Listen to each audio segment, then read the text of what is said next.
पतला पतला आदमी भी ज़्यादा उम्र तक जी सकता है। अपने शरीर की आकार से एक आदमी का जो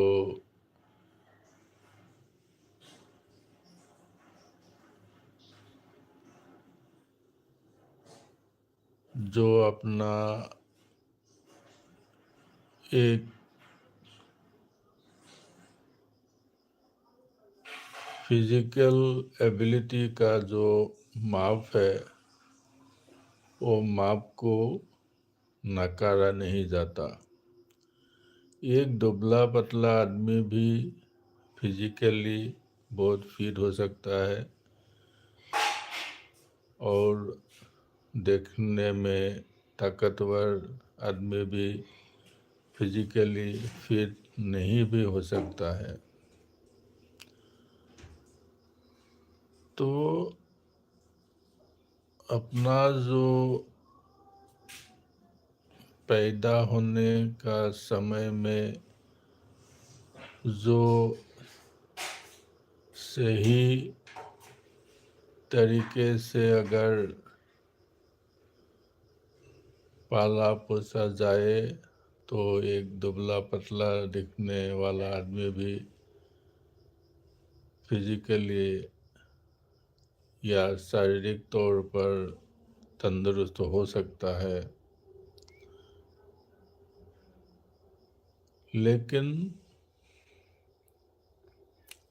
एक दिखने में ताकतवर आदमी भी फिजिकली वो दुबला पतला आदमी के मुकाबले मतलब जो इनर ऑर्गन का जो एक ताकत है उसके मुकाबले कमज़ोर भी हो सकता है। तो यह कंप्लीट बात को निर्भर करता है उन उनने उन्होंने कैसे बचपन में जब परवरिश हुआ था वो क्या परवरिश पाया था उसके ऊपर में वो निर्भर करेगा। तो फिजिकल फिटनेस का बात थोड़ा अलग सा ही होता है। आप अगर ये आदमी को छोड़कर कहीं पशु पक्षी की ओर भी देखे तो वही बात को नज़र में आएगा।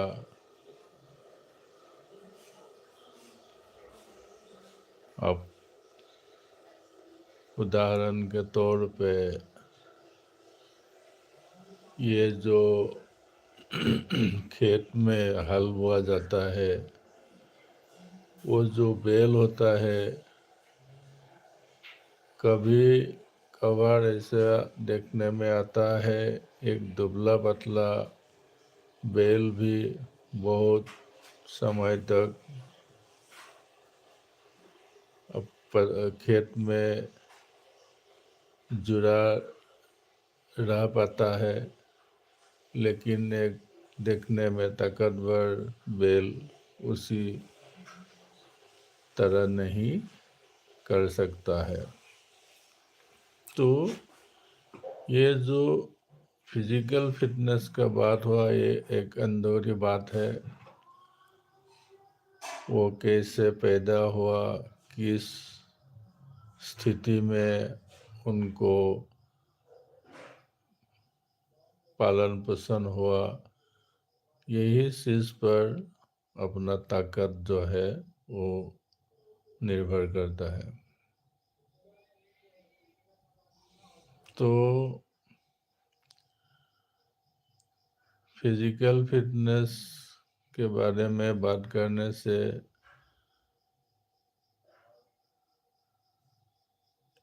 वही चीज़ को देखा जाएगा कि वो कितना तंदुरुस्त है या कितना तंदुरुस्त नहीं है। तो और एक बात भी है, ऐसे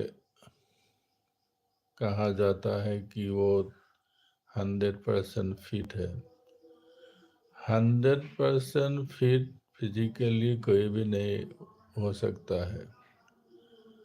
तो फिटनेस का जो लेवल है वो 70 या 80% तक ही होता है। पूरा 100% फिजिकली फिट कोई भी नहीं हो सकता है। ये तो एक कहने का बात है। जो आदमी है फुल्ली फिट है, 100% फिट है, ये असल मायने में ये होता नहीं है। फिजिकल फिटनेस जो है 70 से 80% तक ही फिजिकली फिट होता है। तो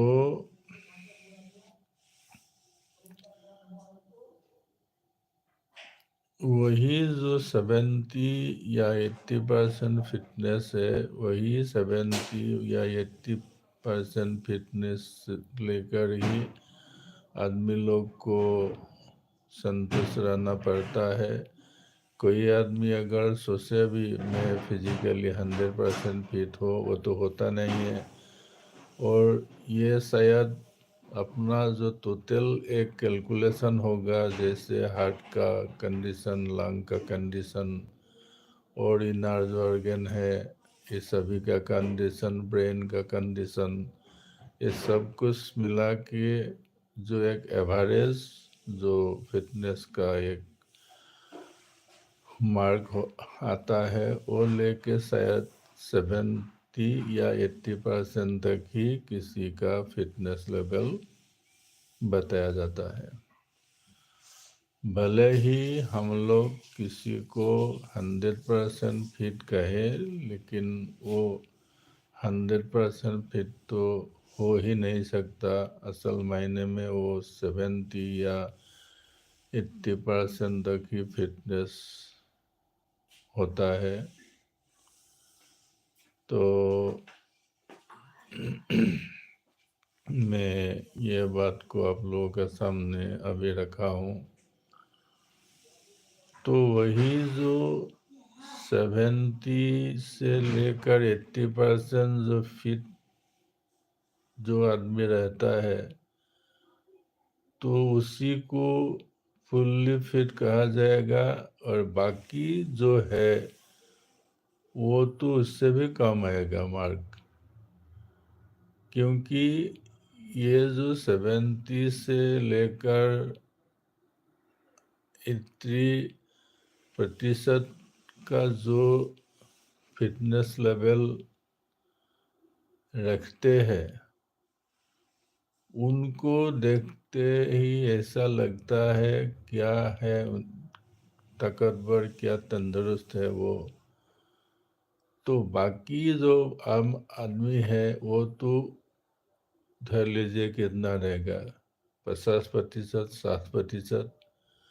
मतलब फिटनेस की बात करें, आदमी लोग 50 से लेके 70%, 80% ही फिटनेस रहता है। तो ये मेरा अपना एक लंबा जो अनुभव है। मैंने कोई फिटनेस का किताब भी पढ़ा है, उसमें यह बात को लिखा हुआ है। और एक बात भी है ना, अगर आदमी लोग 100% फिट होगा तो कोई बीमारी वगैरह पकड़ेगा ही नहीं। तो ये बीमारी वगैरह जो पकड़ लेता है, क्यों पकड़ लेता है? क्योंकि उसके बॉडी में कुछ न कुछ तो कमी है ही। इसीलिए बाहरी जो चीज़ है वो आके शरीर को अटैक करता है, बाद में बीमार पड़ जाता है। कभी कभार तो हॉस्पिटल भी जाना पड़ सकता है। तो अगर कोई पूरा 100% फिट हो तो बीमारी नहीं पड़ेगा, हॉस्पिटल उनको जाना ही नहीं पड़ेगा। तो इसीलिए शायद ये फिटनेस का लेवल 70 to 80% ही बताया जाता है। क्योंकि सभी आदमी तो कभी कभी न कभी तो बीमार पड़ जाता है। तो बीमार क्यों पड़ेगा? शरीर में कुछ कमी होगा तभी तो बीमार में पड़ेगा। इसीलिए फिटनेस का माने तो आदमी लोग 100% फिटनेस तो होता नहीं है। फिटनेस का लेवल वही होता है 7 to 80%। और बाकी जो आम आदमी है उन लोगों का फिटनेस का जो मानदंड है वो शायद 50 से लेके 70-80 तक ही 80 तक ही सीमित रहेगा।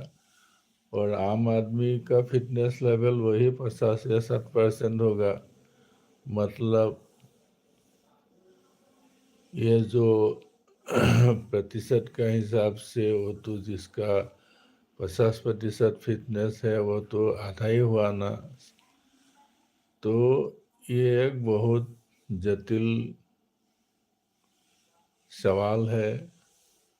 ये जो फिटनेस का जो लेवल है, और कोई अगर जोगी लोग हैं उन लोगों को शायद फिटनेस 100% भी हो सकता है, क्योंकि उन लोगों ने एक ऐसा ऐसा क्रिया के अनुसार अपना जीवन जो गढ़ लेता है, तो उनका बात अलग है।